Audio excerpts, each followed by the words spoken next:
Welcome back to the Athletes Podcast, where we dive into the habits, hustles, and routines of each incredible high performer we feature on the show, with our goal of educating, entertaining, and inspiring the next generation of athletes. My name is David Stark, and today we feature Mitchell Hooper. Today, Mitchell kicks off the 2023 Arnold Sports Festival, where he is, in my eyes, poised to hit a podium finish, barring any injury. He's arguably the strongest man in the world, and you're about to hear from him and the confidence that he has that's clearly evident in this episode.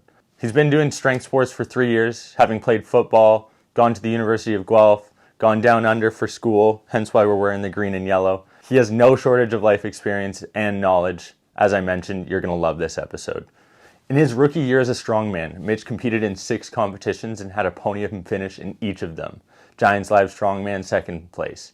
Giants Live World Open, 2nd place. Shaw Classic, 3rd place. UK Arnold, 1st. Giants Live World Final, 1st. Rogue Invitational, 3rd. No big deal.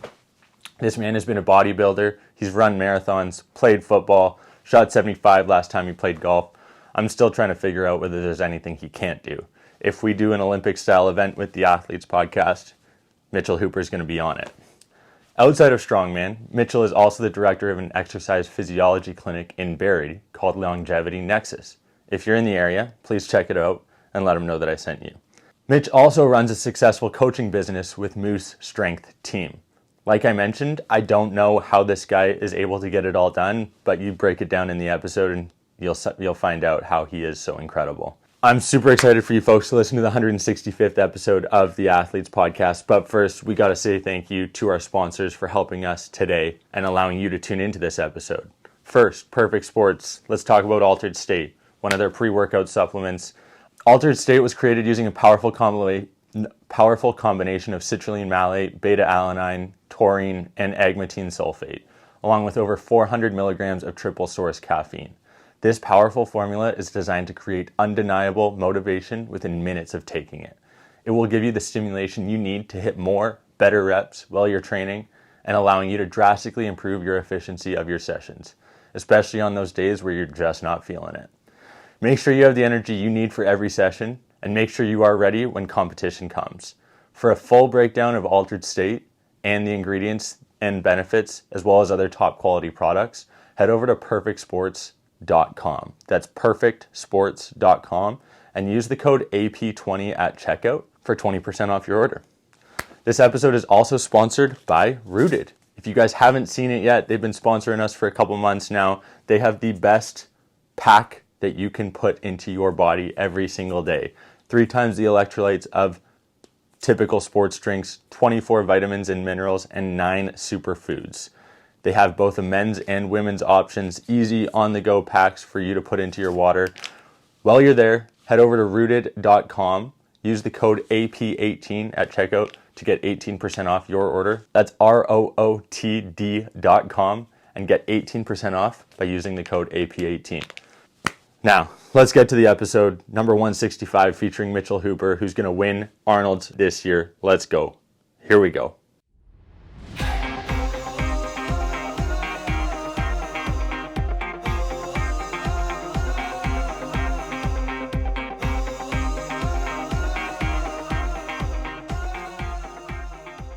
I think it's probably a good place to start with you talking about Barrie, born and raised, what it's like, spending 20 years cold, Canada, and then shipping off to Australia once you're done school, taking advantage of the school system there. Yeah, well, it was more of a personal thing going off to Australia as much as education, and just kind of get away from everything and just see if you can make it. I got off the plane, I just had an address, and that was it. I literally knew nobody. Yeah. And so that was pretty cool. But the thing is, living in a place like that, I was a 5-minute walk away from the Opera House. I was in the most affluent suburb in the country, and you learn pretty quick that the restaurants get old, the Opera House gets old, and you just yearn to be back with your family. And it gives you awesome perspective on what's most important, because since I've been back in Barrie, it's been about 13 months now, there's not once where I've gone I wish it was summer. I wish I was in Australia. And you're like, it's a good lesson, but it can only be learned the hard way, I think. It's such a good place for us to start this conversation, Mitchell Hooper. I'm honored to have you on the Athletes Podcast. When you bring up perspective, that was part of the reason why I was so persistent in getting you on the show, because I think you have an extremely valuable one to share with our audience. You specifically talk about how you aren't, maybe your goal isn't to be the best strong man possible, it's to be the best human being possible. Am I correct in saying that? Yeah. And I know one of the things that you did when you left for Australia was that you wanted to expand your knowledge and your expertise talking to people. You didn't necessarily do that at Guelph a lot. Yeah. You weren't going out partying. Yeah. You were staying internalized, focusing on yourself. Australia tried to flip the switch. Yeah, but I wasn't a recluse. I always had the ability to speak to people, and like in high school, I didn't go to any parties either. But I was valedictorian, so I was really popular. But when it came to actually forming multiple strong interpersonal connections, it just wasn't something I was particularly interested in. And I recognize that as a fault, and just how I operate, you're uncomfortable based on your perspective. And okay, yes, going and doing that in Australia was uncomfortable in a way, but I was much more uncomfortable with the prospect that I wouldn't have those skills for my whole life. And so it's not as though I did it and I go, okay, I was taking the path of least resistance from my perspective. Because if my goal is to better myself and get myself from A to B, then you have to do whatever it's going to get you there, or you're going to be horribly uncomfortable. So I still consider myself quite comfortable, living quite a comfortable life. Yeah. Even though it's busy and challenging and stressful, and I don't find it hard per se. But it's just, if you're not good at something, you got to throw yourself in the deep end. Yeah. It's the same reason that I did as many podcasts as I could, as often as I could, and I listened back to myself on every single one, just to hear, how do I present, how do I speak, how does my voice sound, how do my thoughts come out, because that is how you're presenting yourself to the rest of the world. And most people would be petrified to listen to how they present themselves to the rest of the world. And if you are, then you're just completely shooting in the dark. And so it's just that sort of thought system, which I think originates mostly from I personally am not religious. I think after you die is the same as before you were born, and it's just nothing. Yeah. And that means that one day you will die and everything will be over and you're left with whatever you've done. And I think it's a big problem for people. If you don't have kids and you're not religious, your life sort of becomes, it's just this big meaningless orb of nothing in 40 or 50 years time. Yeah. You've come to be, and I've heard you say, you're comfortable saying you're like top 5 strongman in the world right now. Mm-hmm. Arguably one of, if not the best. Most well-rounded for sure, I'd say, also pretty comfortably. Yeah.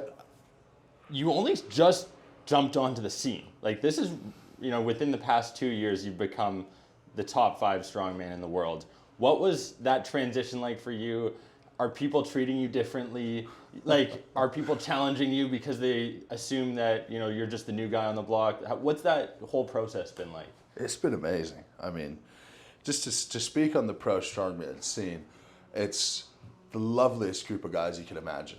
Like, if you watch a show, the cheering, so you finish an event, it's natural and normal for you to turn and cheer on the other guy to finish it out.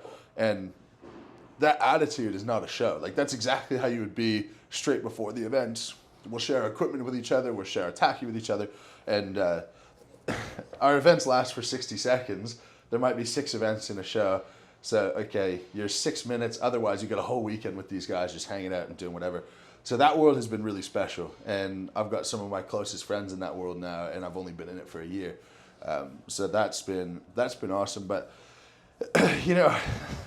it just baffles me how many people care about lifting weight. Like 3-4 years ago, I couldn't have really cared less. Yeah. And that's the bit that's really surprising. And people that treat you like you're a celebrity, or one of the big things is you're constantly being assessed. And with what I want to accomplish, I have to put myself out there as much as possible. But then you open yourself to, he sounded this way, or he seemed this way, or he said this, and what do you mean by this? And, he lifted this, I don't know if he's going to be able to do this. And it's relentless on 6 or 7 social media platforms, and it's been very overwhelming in a sense and challenging in a sense, but quite meaningful with a really concrete end goal in mind. Yeah, because you're deliberate with your intent. It seems like, at least, Yeah, with your goal. You know, whether it's the marketing of the 501 deadlift, whatever the case may be, you got to play the game, right? Yeah, absolutely. And you've clearly done it well. Maybe let's talk about your early days. One of the things that we talk about is like having a plethora of sports in your arsenal so that you can bring that to the table when you do decide, I want to be the strongest man in the world. I know you played hockey, you had a pretty good golf career. Like, Yeah. maybe share how influential those sports were growing up for you to be able to compete now and have that well-rounded ability. Yeah, well, look, it's developing physical characteristics is really important, and golf is a good euphemism, sort of. If you go golfing with buddies, and some of which have played golf since they were a kid, or even just played as a kid and don't play much anymore, and some were picking it up as an adult, everything just looks different. Like the guys who pick it up as an adult, even if they get to a good place, it just doesn't look smooth and coordinated, and it just doesn't look right. And that's sort of, you play that across multiple sports, and the agility of football and the rotational power of golf, the coordination of basketball, the mental toughness of distance running. All that stuff has indirectly now impacted me in a positive way to be able to be well-rounded in strongman. And it's not a surprise that I'm the guy who's been in it for the shortest period of time, and I'm also the most well-rounded. I think I'm very blessed just to be very strong, and this is why I don't put a whole lot of weight in it, right? If you know physics and you know biomechanics, let's say bicep strength, the amount of force it can exert on the joints is a product of how strong is it, okay? But also how far away from the joint is it attached. And just like if you push a door at the hinges, it's really hard to close the door, and if you push it at the end, it's quite easy. Okay, so maybe I'm lucky and I have my attachments in a slightly different spot, and I'm gonna draw personal pride on that. Like, it's a hard thing for me to really like conceptually go, like, this is important. So I'm very blessed to be strong. But yeah, the other aspects, the agility, the endurance, the mental toughness, all of that is from doing other sports, which for athletes coming up, that's one of the biggest things that we're missing out on when people specialize earlier and earlier, because you can't replicate like playing basketball and like knowing where your hands are at all times. Or like soccer, I played soccer for several years, knowing where your feet are in space. You're not just gonna learn that by practicing a yoke a lot, or learn that because you become a great hockey player and you kick the puck a lot. That's a different world than like kicking a soccer ball and that being the focus of the sport. And so growing up, I want my kids to be able to do every single sport imaginable and just dip their toes and see what they like, and draw back to the root of what's important about sport, which is just enjoying your time with people, making some connections, and making the most of it, because you really physically don't know what you're capable of until you try. You don't know what you're capable of until you try. That one hits home. I think it's probably true. I want to bring up your legendary group chat entrance that you had at World's Strongest Man. Sorry for fangirling over you guys all week. Yeah. What was the reception to that? I don't think it was responded to, but it's strongmen are in the pro world are. It's not like any other sport. There's no initiation. There's very little alpha. And Colin Bryce, the World's Strongest Man director, last year at Worlds, he would not shut up about his theory about sigma males. Okay. And he goes, there's beta who sort of are weaker and follow. There's alpha who want a group to follow them. And then there's sigma who just prefer to be strong and off on their own. And that's the type of guy who most strongmen are. Right. They're all happy to chat. But in terms of like, okay, after party, for example, you'd imagine it's all these big guys getting hammered, but it's not really that way. It's sort of like super chill. It's this, but it's beer instead of coffee. Right. Otherwise, it's pretty relaxed. So there was no actual response to that. But I think, part of it was that, I wasn't a big strongman fan growing up. Yeah. So I knew most of the guys in doing my research on them, but I wasn't enamored in the sense of like, again, I've never held that much weight in being strong. Like, it's not that important. But more so, I was cognizant of the fact that I had done 4 competitions before I got to World's Strongest Man, and most of these guys had been a decade. Yeah, 4, 5, 10 years until they get to Worlds.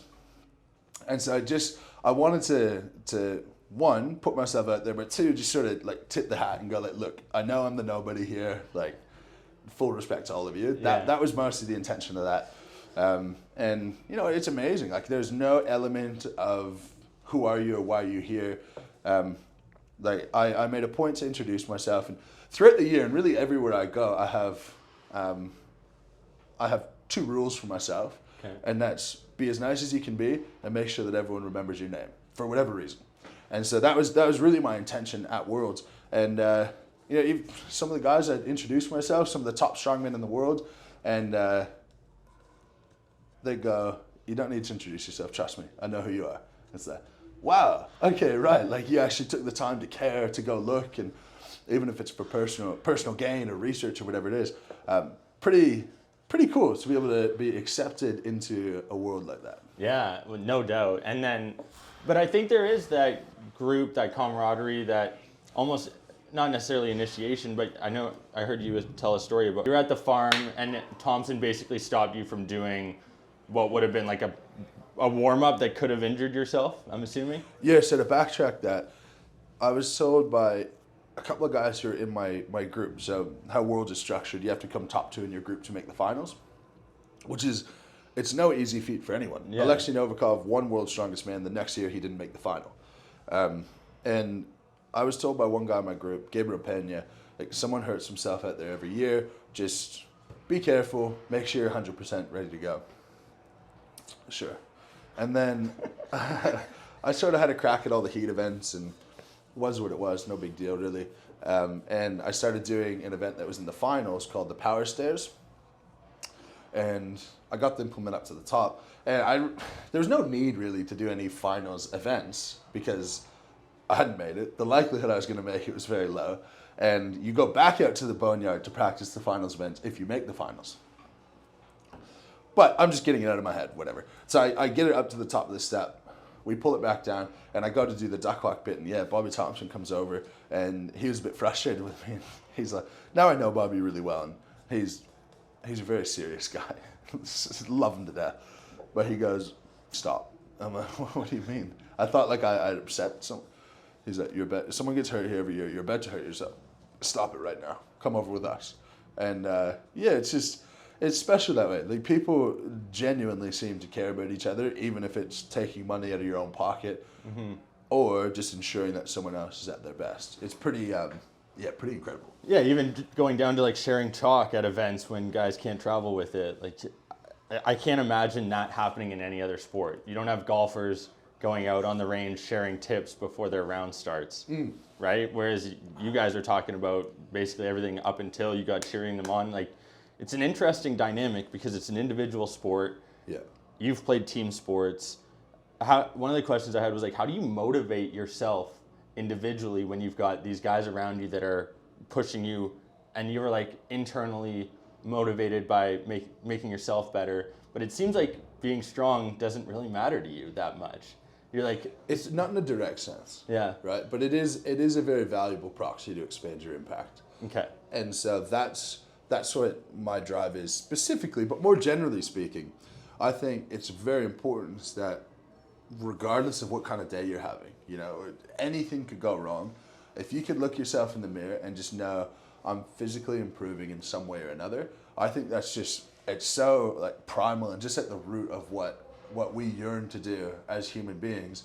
And I think for a lot of people it's lost. Yeah. Because like it's you can go look yourself in the mirror and go, I can run further than I could a month ago. I am stronger than I was a month ago.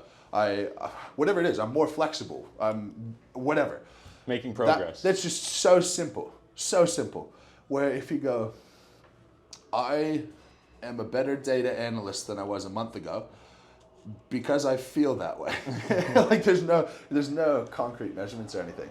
You win Arnold's, you win the UK, you're in Australia, you win gold there. Like, it's got to be wild to win these events when you yourself had zero, I heard you say whether it was you had zero expectations or you were putting zero pressure on yourself because you knew you were so new to the space and you knew what you were capable of doing. So you weren't going to put any additional pressure on yourself that you didn't need. Yeah, I mean, what you're physically capable of and what you can actually go out and execute are often very different things. And if golf doesn't teach you that more than anything else, then I don't know what will. Yeah, it's so true. Yeah, I'm capable of going and shooting 62 if everything went perfect, but obviously you're never going to do that. And yeah, I mean, look, that's why I put so much weight on how I behave, how I treat people, and what I'm actually wanting out of the sport.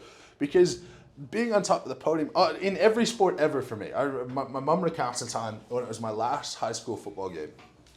We're driving there, and it was probably the semifinals or something like that, playoff game. And I tell her, I go, I hope I play really well, and I hope we lose. Because I'm done with football. I'm ready to move on to basketball. I've never had winning as a centerpiece of my value, per se, when it comes to sport. And strongman is just an extension of that, I suppose. Now I have a platform that I say the same thing I've been saying for a long time. Yeah. But yeah, I mean, it's interesting because if you talk to people in the world of strongman, no one who's won World's Strongest Man has had a psychologically positive outcome in the medium term. Yeah, a lot of them, even long term, don't do so well. But I think there should be more concern achieving what you set out to achieve than there should be not achieving that. Because if you don't achieve it, you've got something to drive towards always. And you might have to change what that is. But if the biggest thing in your life was always, I want to win World's Strongest Man, and you do it. Yeah. What do you do? Okay. Yeah. Like you've got a pretty cool big trophy. You're still at home. You might have a bit of a nicer home. Okay. Yeah. But you still got the same people. You got a trophy. How's it different? So winning competitions has been exactly what I anticipated it to be, which is much less monumental and fulfilling and dramatic than most people would expect. Yeah. I mean, it's as simple as like, okay, if this is the podium and this is first, this is second, this is third, where are you standing? Yeah. And to me, that's it.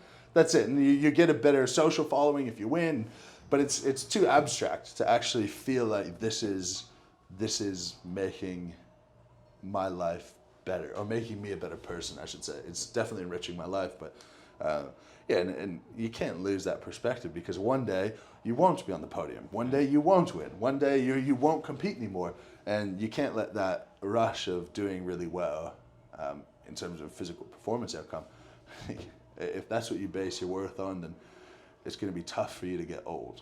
And like you said, you could slip a disc tomorrow and I could end your career, right? Yeah. Or you know what? I could get bored. I could not enjoy the sport anymore, and I could just move to something else. Yeah. For sure. Yeah. Do you ever catch people off guard with your knowledge and expertise? Like, I'm assuming, I asked Jordan Shallow a similar question out of Pure Muscle. He's like director of chiropractor for HOA. Yeah. Big burly guy, you walk in at 325 pounds, 6'3", and you can speak like an academic. Yeah. Do you ever have people who don't know who you are because they don't follow you on social media? I don't know why they wouldn't, but anyway, like, do you catch them off guard if they start to ask you a question? You can reply in a very professional manner, and they're assuming you to be just this big burly guy? To be honest, I think most people who are meeting me at this stage have an idea of who I am before I speak to them. Yeah. And I've certainly been treated different because of it, in a very positive way. Mm-hmm. And I've got respect of people that are hard to earn their respect quite quickly. Yeah. And it's sort of funny because in high school, I thought the most useless subject was English. And it's funny, when I was valedictorian, you had to get an English teacher and another teacher to sign off that you were competent and capable.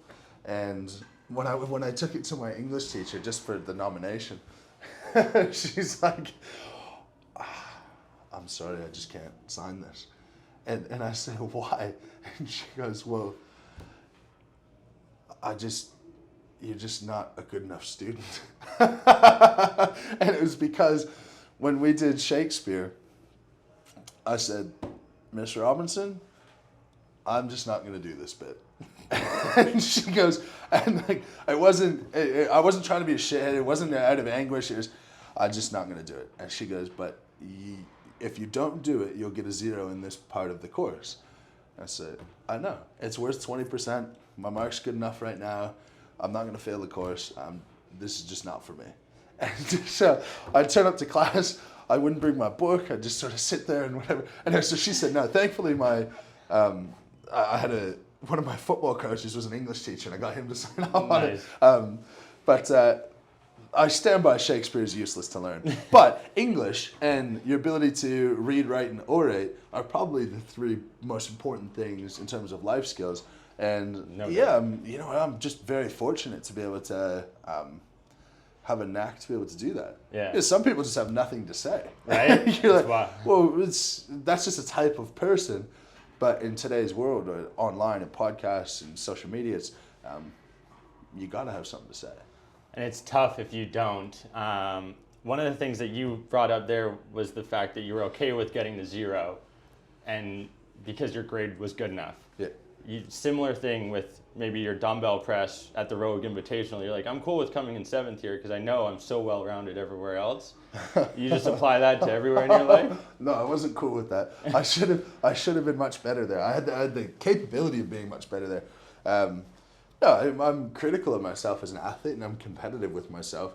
But there's athletic accomplishments and there's life achievements. And for too many people, those lines are really blurred. And so when someone's asking me about my life and, in your life, where does sports sit and how much value do you place on that? Not that much. It's a small piece of what I do, and I'll do it for a short period of time, and then I'm on to something else. So, but when it comes to sports, I'm like, I'm there to win. Like, I'm super competitive. I love getting into it. I love competing with other people. But win, lose, or draw, it doesn't change my self-worth. Yeah. And I know that's one of the things that you kind of stand true on. You're like, right now I'm a strongman, but I also have a practice. I also have a family. I have a business I'm running. I have social media. Like, how do you manage your time? That's what I want to know. Poorly. Like, are you using some software? You've got to figure out some way where you're able to dial in. Like, to your point, you basically have the next month scheduled out, obviously with Worlds coming out. Like, how do you figure that out and put training 2 to 3, 4 hours in your day, eating 5,500 calories? Like, how do you manage that? You just have to systemize it all. Okay. And I moved back to Canada, and I said, pro strongman, kinesiology practice, online business, all 3 of these are not going to work. And lo and behold, all 3 of them they're there and they're working. And so I didn't plan for this to be the case. And this is sort of my biggest personality flaw, is that I'd work so hard to have a good life that I have a bad life in the process of just chasing my tail all the time. And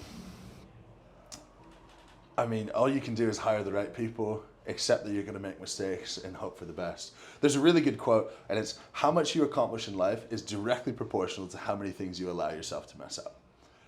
And I return to that a lot. And so the people who work for me, I'm very sort of laissez-faire.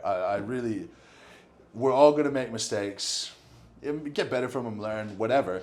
But if you drop 3 balls, because we're trying to keep 10 in the air, that's better than just trying to keep 2 in the air.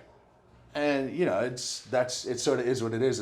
And I need to get people comfortable with that. And that's one of my biggest sort of lessons that I try to pass on to people that work for me, is that if something doesn't get done, that's fine. Just make sure the right things get done, and then we'll figure out where we distribute our effort down the track. But the answer is, you wake up at the same time, you got a schedule, you got your weekly schedule set out. So I know that Monday through Thursday, I'm up at 6:30, I eat, I get to the clinic, I'm at the clinic from 8 to 1, I train from 1:30 to 3:30, then 4 o'clock to maybe 7 o'clock is the work I do in the online business. In there, 4:30 to 5:30 is meetings every day. On Mondays, I have an evening meeting with my business partner in Australia. On Tuesdays, Wednesdays, I have calls with my group intake teams from 5:30 to 6:30. My filming day is on Friday, so I don't work at the clinic, and so I do filming instead. And that's when I say that my time it's spoken for. Yeah. Where if I need to do something else, then something needs to stop. Yeah. And it's just really unique. It's long hours, but I don't think of it that way. And I try not to think of it that way because anyone should be exercising for at least an hour a day. Okay, so I have 1 extra hour a day that I have to spend in here. To be honest, I get to spend in here doing what I really enjoy to do. Yeah. And a lot of my online clients are like really good friends of mine. And so they've become that way as clients. And so I'm speaking to my friends about the training. Yeah. Okay, it's work. Of course it's work, but I don't think of it that way because I'm building communities and I'm helping people solve problems. Like, I love to do it. And then, weekends, that's a lot of this type of stuff. A lot of making sure that all the online stuff is in order, and trying to fit in some time with my fiance in the meantime, which has sort of gone by the wayside recently. But it's all short-term sacrifice for long-term gain, to be honest. Dude, you're speaking my language, because that's how I've been approaching the past couple of years with this, showcasing incredible athletes like yourself. It kind of reminds me of one of the quotes you bring up: your feelings will never cooperate with your dreams. Yeah. And I just think that resonated so well with me. Was this passed on from parents? Like, were you always a wise soul like Benjamin Button? Like, what's the kind of reason behind this? I don't consider myself particularly wise per se, because You're humble for sure. I think a lot of what you think and a lot of your conclusions come from like where your thoughts happen to be. Right. And I think someone who's particularly smart or wise, or it's that they can do that quickly. And I don't think that I've been able to do it quickly. It's been a long process to be able to, and like thinking about this stuff like day after day after day after day. And it's funny. I think like almost in reference to like an IQ test. Yeah. Like, if you took an IQ test, what would you want your score to be? As good as I could do in that moment, I guess. Okay, right. I would want my score to be as bad as possible. Okay. Because what you accomplish does not change, Right. regardless of your IQ score. And you could either be the most successful person with an IQ of 80 or the least successful person with an IQ of 160. And I'm like, I want to be the moron who's just defying the odds. It's a lot of thinking about who you want to be, and I think it's a blessing and a curse to, like, you could imagine the type of person, the type of thoughts that make you have to evaluate, like, why am I actually alive? What's this actually all about? What are my values? What do I want my life to look like at 65? And there's a lot of trials and tribulations and mental health ups and downs along the way. And there's been lots of really positive influence, but I'm not sure anyone in my life would go like, I am the reason that he thinks that way. Yeah. Like, no one else in my family I could really resonate in that sense of like the constant evaluation and like just the like innate drive to just keep doing more and more and more. I actually genuinely envy someone who, I was talking about this with a friend at dinner last night, I envy someone who's maxed out their credit cards, just like barely making rent, working 8 to 2, and just happy as a clam. I just wish so badly that could be me, but it's just not. Yeah. And I think about these things more than other people. It's not that I'm smarter than anyone else. It's not that I'm more wise than anyone else. I just spend a lot of dead space thinking. That's where my mind always goes. I think it confirms the fact that you are humble, because obviously you've done a lot of thinking about this and you're just putting it into action, which a lot of people are comfortable. Yeah. And they get comfortable. They think that they're working that 8 to 2. They maxed out their credit card. Like, I hear that. There's people out there that are like that are listening to this right now that think, oh, this guy who's going to be arguably one of the strongest men in the world will probably win this title at some point. And they're like, man, how is he saying that? And I'm trying to think, if I was that 15, 16-year-old listening to this conversation, like, how am I processing the fact that this guy thinks he wishes he was sitting there maxed out credit cards, right? Because for me, you would think that you're on top of the world with where you've at, what you've accomplished over the past year. You're like maxed out. But to you, you're like, I'm at such a good point with everywhere else in my life that the strongman is the cherry on top. Yeah. When in reality, like, most people would be so proud of the strongman on its own that nothing else would matter. Yeah. Right? Yeah. Like, that's got to be something that you've realized you're like, okay, this is a means to an end? I know you have like an overarching goal of educating like a whole generation, a country, really a nation, on as far as like how they can live a healthier lifestyle, which is so important. I loved that you touched on the fact that every hour, or if someone should be working out at least an hour a day. Yeah. With you building all these platforms, what is the end goal? Like, because at 65, you might not be walking the same way you are now with what you're doing, the training, constant effort. Like, that's got to be in the back of your mind. Like, is there a point when you will hang up from this sport? Yeah, of course. And it's a point much sooner than most people would imagine. Like, I've spoke with my coach, and we have a lot of the same value systems, which is really useful. And he was a professional strongman for about 20 years. And, you know, I think in 3 years from now, if I don't do what I want to do in the sport in terms of titles, what's the point? You know, just leave it there and move on to something else.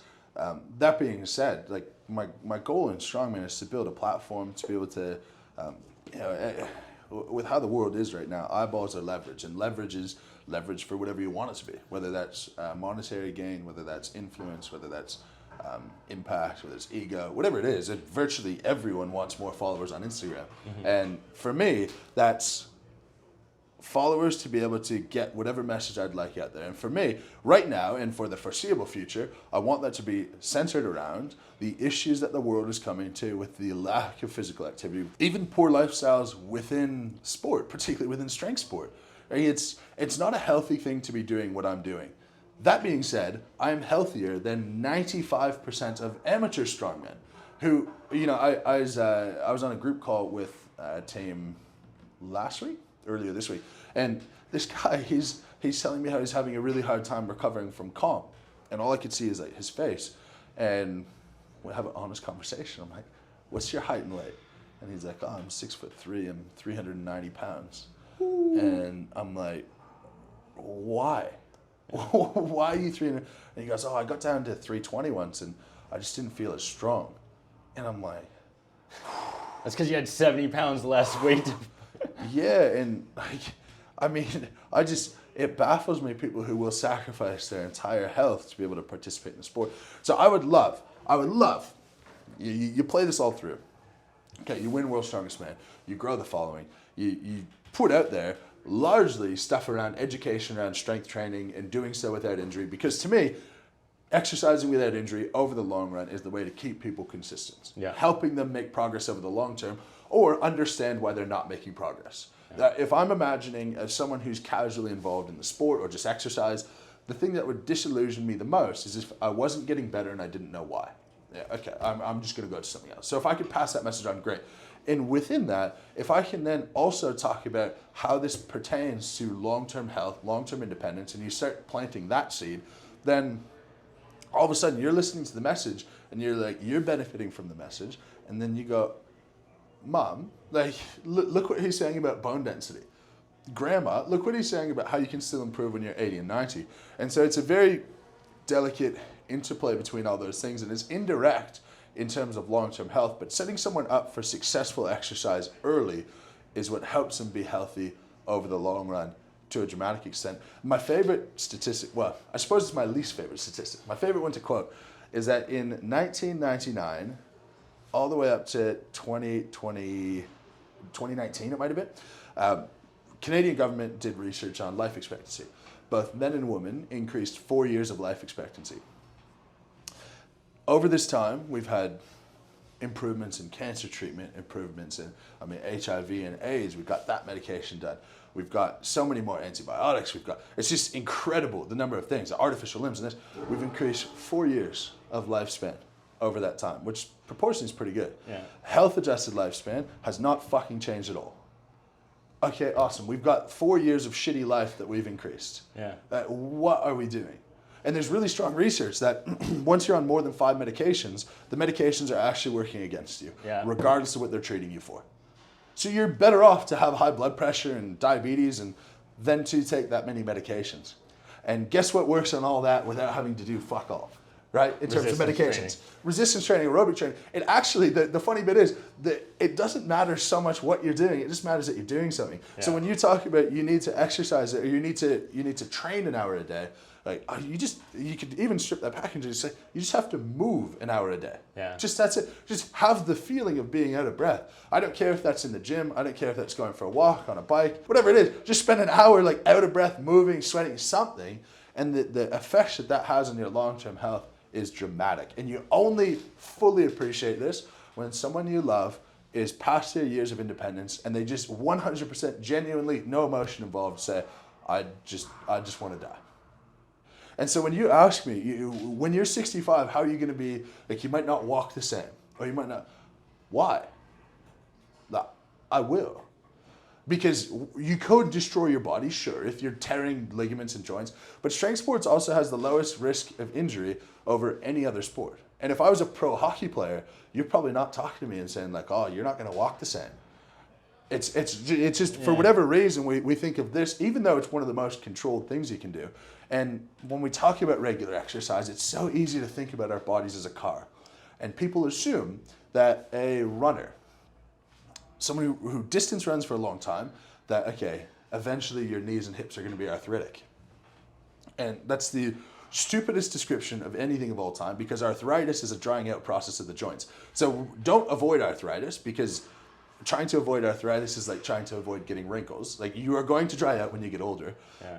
But arthritic pain is not the same thing as arthritis. And running actually increases cartilage turnover in your knees and hips. So running keeps your knees and hips healthier for a long time. Yeah. And so, okay, in ways, this could have a detrimental effect. Say I tear a pec off, I could have instability in my shoulder. I could have arthritic pain in my shoulder when I'm older. But I'm also never going to have issues with bone density. Yeah. I'm also never going to have issues standing up off a chair. I'm never going to have issues, say, controlling my blood sugar, because more muscle mass controls blood sugar. Okay, so then health is not like you're healthy or unhealthy. You have to look at it in certain silos. Yeah. And in ways, what I'm doing is very healthy. In ways, very much not. But recreational strongman, in my opinion, is probably one of the healthiest things you could do. Yeah. If you look at the fundamental movement patterns of life, you've got squat, hinge, push, pull, carry, overhead press. That's what encompasses all the movements that we do. And that's a strongman competition. And if you push anything to the extreme, of course it's not the best. But when I treat someone at the clinic, it's based around the same movement patterns. Mm-hmm. Which one of these 6 can you not do? Why can you not do them? And how can we get you back to doing it? Right. That's the simple thought process. Yeah. And okay, you add some aerobic capacity into that, and you've set yourself up with a pretty solid foundation for health. Yeah. Yeah, I guess I should retract that statement, because you are the exception to the rule, I would say, probably within most cases when it comes to what you're doing. You're very intelligent. You've got the thought process behind these movements. There are people in the strongman sport and just who are lifting weights every day, maybe who aren't doing it the most effective fashion, in the sense that, they're training with too heavy of a weight with not the right form.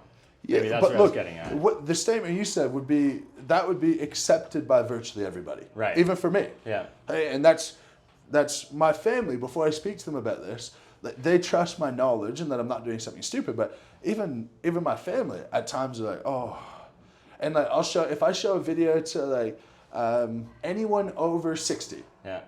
I'll show them me deadlifting 800 pounds, whatever. Like, look what I did today. Look at your back. They don't go like, oh wow. They're like, oh.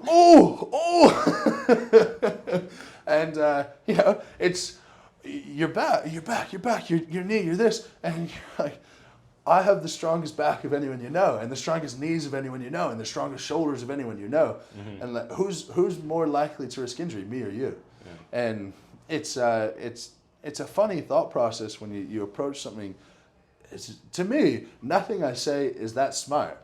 It's just common sense applied. Yeah. Well, and I guess the other thing is, like, I heard you say on a podcast that there is no research on guys your size doing what you're doing. No.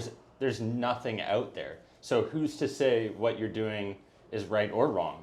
But if you continue to get strong using the principles of, progressive overload, yeah, hey, it's still working. Why change anything, right? Yeah, and the context of that was that there's no research telling us how to get stronger.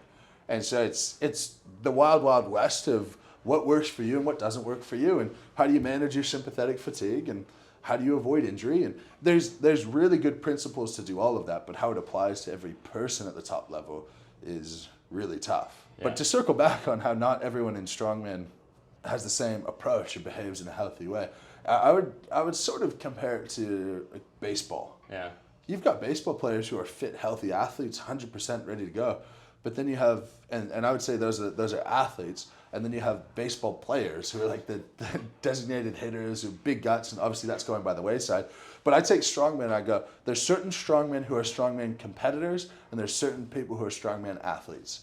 And the competitors, they'll be very statically strong, their log press will be great, their deadlift is really good, but you start asking them to do a loading medley or a yoke or a farmer's walk, and they're slow as hell just because they don't have that varied athletic background that I spoke about before, and they actually don't have any inner drive to improve any of those things.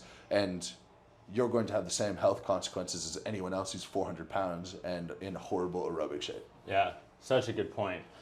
'Cause I am trying to figure out like how you get 500 grams of protein into your system. I know we talked before we started recording. Mm-hmm. It's pretty easy for you, 2 shakes, regular meal times, it's fine.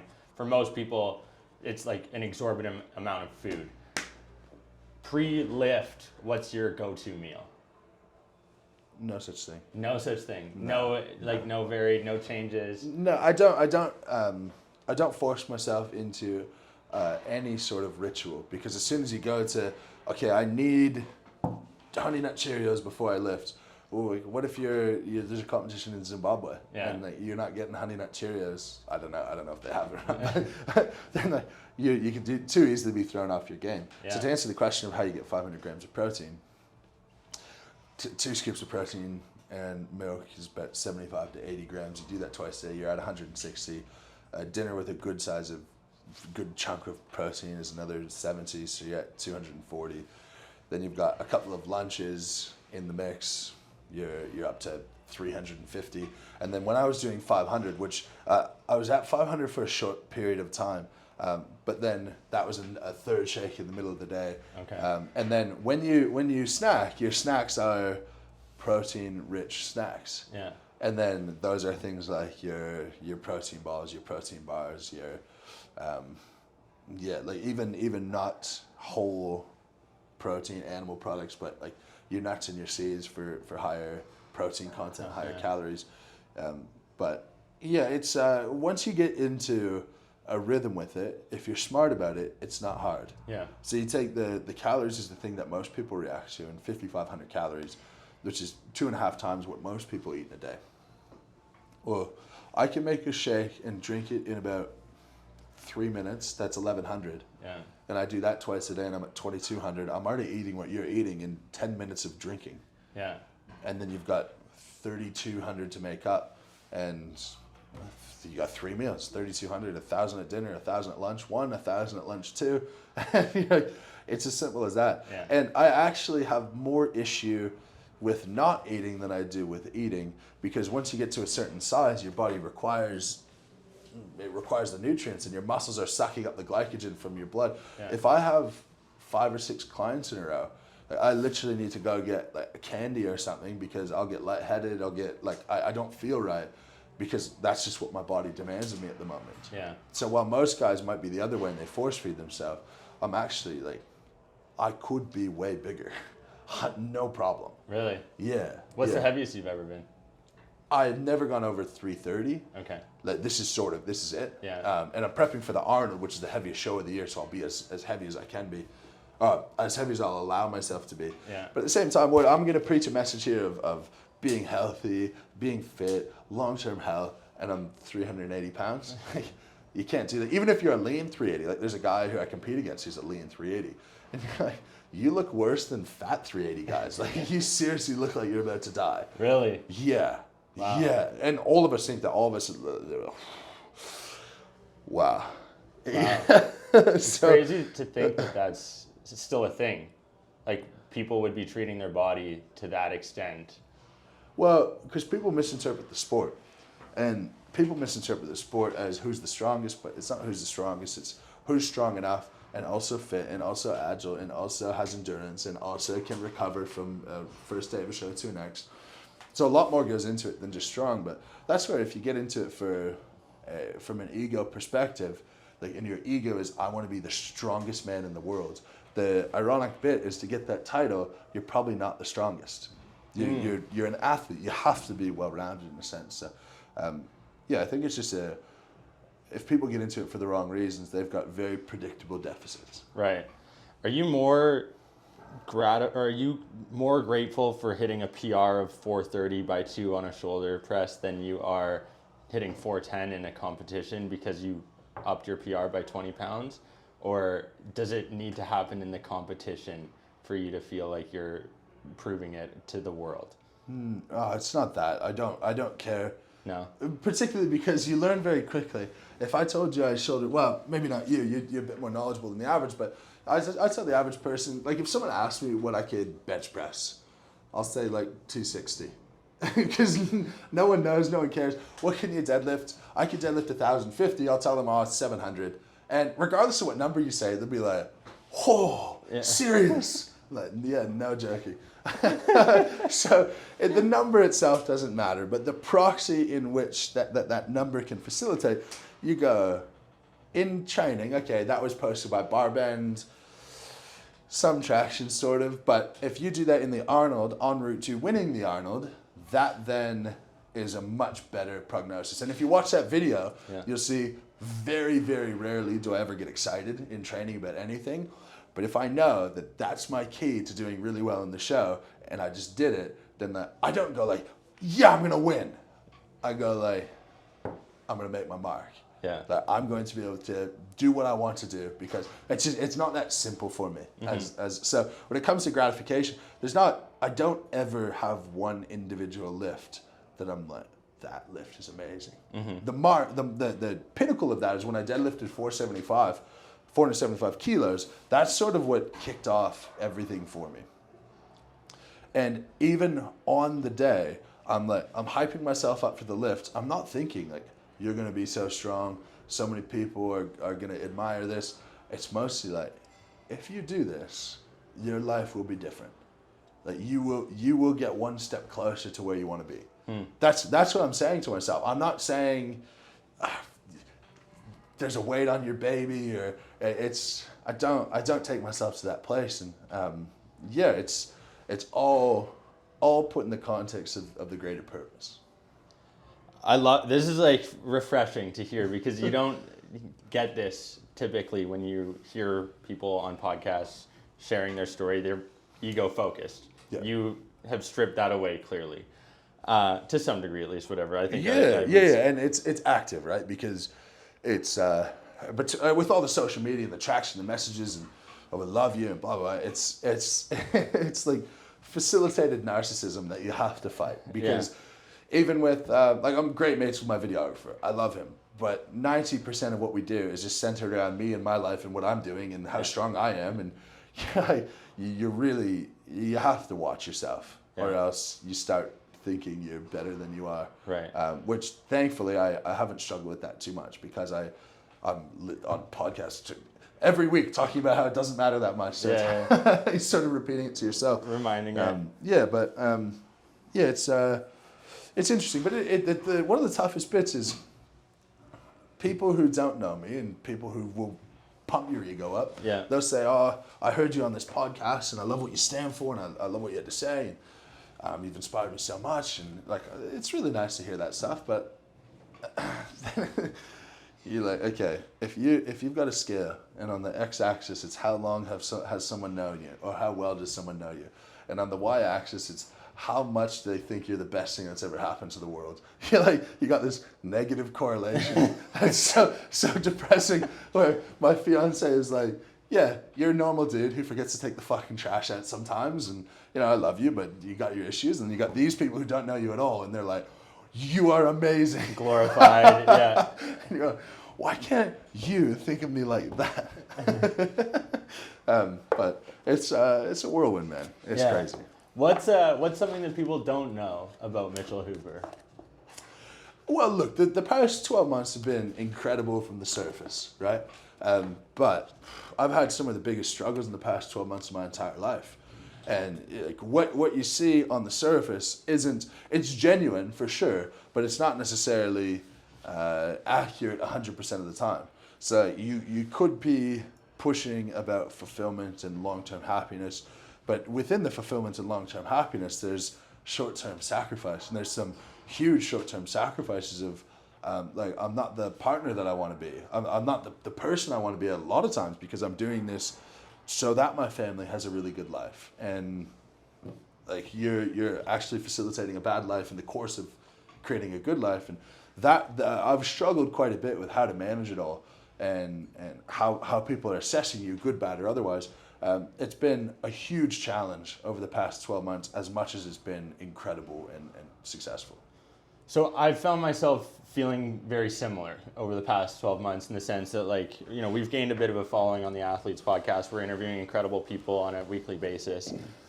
But there's things in my life that I'm foregoing in the short term to achieve this end goal of educating, entertaining, and inspiring the next generation of athletes. But you bring up a good point in that it's like, it's not always sunshine and rainbows. Yeah.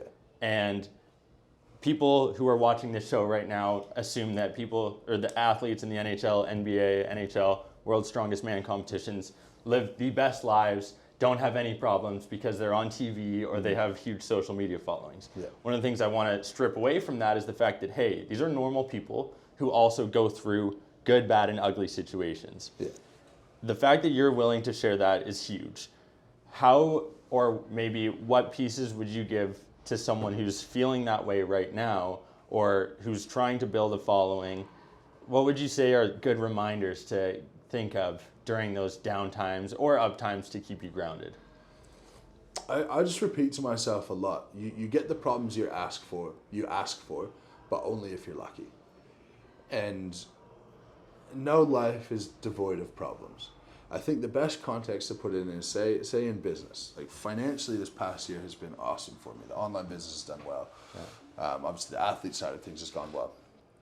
And when you start a business, you imagine like the best thing that could ever happen is like we make some money, you hire people, and like awesome like that. And then like once you hire people, like now you're working with friends, you're collaborating on a project, takes a bit off your plate. It's just not true. Yeah. Like, okay, you get to that stage, you hire someone, and maybe that person, maybe they don't work out, or maybe like you really have to manage like how someone's enjoying their job, or and then okay, all of a sudden now you've gone from just you and the weight of you feeling responsible for your family. Now your business is also responsible for someone else's family and someone else's baby eating and someone else's, and you're like, the pressure just rises and rises and rises. And then your outgoing expenses go from what do I pay myself to now there's thousands of dollars a week going out the door to whatever it is. Mm-hmm. And when everyone else sees what you're doing, it's so easy to say like, you've got so much going on, and like, of course, like you're always going to be fine, and you've got it all figured out, and the amount you've done in the past 12 months, blah, blah, blah, blah, blah, all that shit. They don't realize all the stress and anguish that is required to then guarantee that. And that's it. And so I go, okay, I'm having a problem with an employee. I just have to repeat to myself, like, how lucky am I to have employees? How lucky am I to be able to have a business at a stage where it actually needs other people to help me, that so many people want what I'm doing. And so that's the business side. But more generally speaking, if you're clear in what you want to accomplish, then it's so much easier to accept the problems that come along with that. If you want to have big influence, then it's easier to accept the problems that come directly from having big influence, i.e. some people just don't like you. Yeah. And it is what it is. You know, the number of times I've been called arrogant over the past 12 months, someone will listen to this conversation and go, you're arrogant. I'm like, I don't understand how you come to that conclusion, but like, okay, yeah, that's fine. And that would be my best advice, you know. And you have to have a deeper purpose. No one wants to be the best hockey player in the world. That's not a thing. Mm-hmm. When you strip back, actually, what is hockey? It's putting a puck into a net and stopping the other team from putting a puck into your net. Like, no one has it so deeply ingrained within them that they need the puck in someone else's net and not in their net. You gotta take one step further and why? What does it actually mean to you, and why do you want to do that? And then, if you want to do that to say, like, you grew up in poverty and you want your family to be financially well off for the long term, okay, you're going to be able to better cope with things like traveling all the time, with what's your next contract going to be, with like where you're going to live and where you're going to move your family. Okay, that's okay, because at the pinnacle, you have financial success, and that for you is the most meaningful thing. And that could change over time, sure, but having that clear allows you to accept your problems, and fucking problems never disappear. Yeah. They change and they grow, and that's it. Yeah. That's it. And I've been through enough things to know that that's the case, and it's okay. You know, it's okay to have those problems, and it's okay to like hate having those problems, and it's okay to wake up and go, I don't want to do work today. I don't want to go out, but you just go do it. Yeah. And sometimes you just got to go do it. And what's that quote that you revert back to? It's good enough every day. Good enough every day. Yeah, just good enough. Yeah. Yeah. If your mom dies, maybe good enough is just getting up and having breakfast. Yeah. And that's the most important bit for me, and I repeat that a lot to my athletes, is that if you go over the most stressful 6 months of your life and you only go backwards 5%, I'm proud of you. Yeah. And if you go through the most relaxed, easy 6 months of your life and you only progress 5%, I'm disappointed in you. Yeah. And putting it in the greater context of like what's actually going on, and are you actually good enough in the context of what your life is giving you at the moment, that's what's important. Zooming out.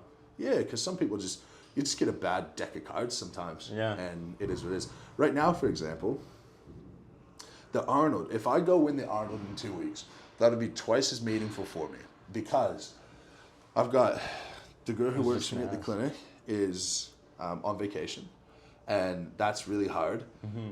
But to me, I'm like, I run a business that can afford to pay someone to go on vacation. Yeah. Like, that is awesome.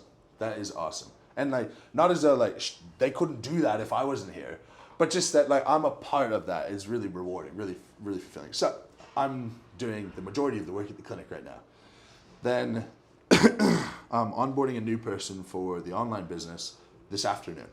And onboarding someone takes twice the work of doing it yourself. 4x. And you're like, okay, like it's short term, so I have to do that. And then we've changed some systems and structures in the online business that require a bit more of my time. And so then I have that. And then I'm training for the heaviest show of the year. And so I have all of those things going on. And you're like, okay, I don't know how I haven't fallen apart yet, but like, we'll find out.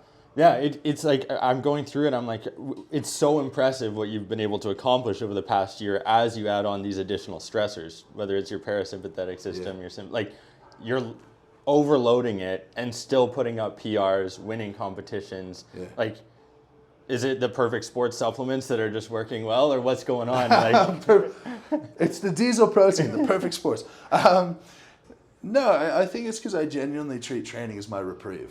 Okay. Like, I don't treat it as a job. I treat like, okay, going to London to compete, it's not glamorous. It's not, but I get to go hang out with my friends. Yeah. And it gets to the stage where the plane ride to Australia, 16 hours, I just get to sit for 16 hours and chill out. Yeah. Like, that's pretty cool. And yeah, look, it's not something I could do over the long run, I don't think. I don't feel horrible right now. Yeah. I don't think I could do it for the long run, but at the same time, we revert back to you're going to die. You know, we're just going to be a thing, and you're never as important as you think you are. Most people are going to forget who you were, and the people who remember are the people who you impacted and your kids, and maybe if you could leave behind a business or some communities that then change things a little bit, then that's the best that you could possibly hope for. Yeah. And you got to work your ass off to have like a 1% impact on the world. Because the thing is, if there's 7 billion people in the world right now, 6.9999 billion will have really no long-term impact on what happens in the world. Yeah. You've got very few people proportionally who do anything meaningful, productive over the long run with their life. And that scares the shit out of me. Alex Hormozy shared this tweet. It was like the Queen of England obtained the most wealth out of probably 99.99% of the world, reigned over these massive regions. She died 6 months ago, and no one brings her up. Yeah, yeah. And that was probably one of the most impactful people in the world over the past century. Yeah. You don't think about her anymore, other than bringing it up right now, right? That's it. It's crazy. Yeah. And I resonate with that when you say like, hey, like leaving a legacy behind, maybe communities, business. Like, if you were to leave this conversation and have athletes listening to this over the next 10, 20, 30, 40 years, what do you want them to remember Mitchell Hooper by? I don't want them to remember me for anything. I just hope to be able to change people's perspective by 1 degree. That's it. And if it's athletes listening to this podcast, they're going to be in their teens, 20s, and 30s. And think about how old you're going to be when you die. How old you're going to be when your working life is over. And think of what do you want that to look like? And if you're using your athletic career as a proxy, great. If you're using it as stress relief, awesome. If you're using it just to physically better yourself, cool. But be clear on that. And just be intentional with what you're doing. Don't just float from day to day, and you'll enjoy your life twice as much for that. Damn. I normally wrap up by asking biggest piece of advice for the next generation of athletes. I feel like we should just drop it there because that was so legit. Mitchell, thank you so much for coming on the show. I appreciate it. Thanks, Where can people find you on social media? Moose? Where's everyone seeing your stuff? Yeah, just Mitchell Hooper. 2 O's. Mitchell Hooper. Instagram, verified on Facebook. My YouTube's doing pretty well. It's crushing. You're humble. Oh, it's doing well. It's got great prospect. Yeah. It's pretty cool actually. We're gonna get to 1 million views in the first 12 months. We could get to 2 million in the first 12 months, which is pretty really, really exciting, really cool to know that many people watch. But yeah, Mitchell Hooper everywhere. Search that up and you'll be able to find me pretty easy. I really appreciate your time, man. Thanks so much for coming on. Thank you, folks, for tuning into the 165th episode of the Athletes Podcast. Big shout out goes to Athletic Culture up in Barrie for having us record in their studio. Need to work on the paint, but that's okay. Shout out to Mitchell for coming on, sharing his time with us, being so gracious. It also goes without saying, Rooted and Perfect Sports, thank you so much for sponsoring this episode of the Athletes Podcast. We love using your stuff. That's why we're sharing it with you folks on YouTube, Spotify, Apple, wherever you're listening. Also, if you haven't checked out, we got some merch on the Athletes Podcast website. You can get your own socks, rock the AP yourself. Let me know what you think. They're the best socks made by Custom Labs, Outweigh. If you haven't heard of them, they've sponsored us in the past. You know the best quality socks is what the AP stands by. Let us know what you think when you test out your own pair by heading to our website, theathletespodcast.com.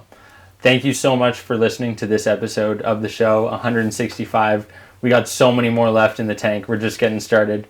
I hope you enjoy the rest of your day, week, month, wherever you're listening. We appreciate it, and we look forward to seeing you next week. Bye.